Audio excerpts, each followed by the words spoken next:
आप सुन रहे हैं एजी एंटरटेनमेंट की धमाकेदार प्रस्तुति।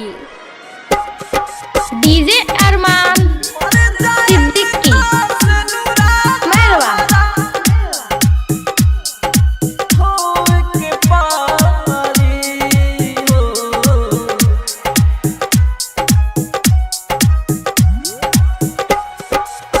साचा कइले हो खब मोहब्बत रोए के परी।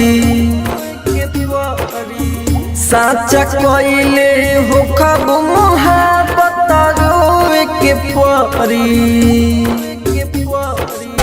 मर जाए से नूरा तोहरा धोए के पारी हो।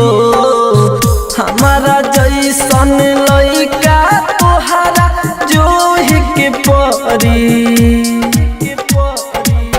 मर जाए से नूरा तोहरा धोए के पारी हो। साचा कइले हो खब मोहब्बत रोए के परी। मर जाए से नूरा तोहरा धोए के पारी हो। मर जाए से नूरा तोहरा mix by AG recording studio. धोए के पारी। डीजे अरमान सिद्दीकी मेहरवा। मर जाए से नूरा तोहरा धोए के पारी हो। शादी भइल त हमारा लगेला पूरा छोड़ पर आइल हो। पहिले त छत से कके सारा पूछत रहल तू खइला हो। हमारा लागे कि तोहरा अब हमें खोए के परी। मर जाए से नूरा तोहरा धोए के पारी हो। साचा कइले हो खब मोहब्बत रोए के परी। मर जाए से नूरा तोहरा धोए के पारी हो।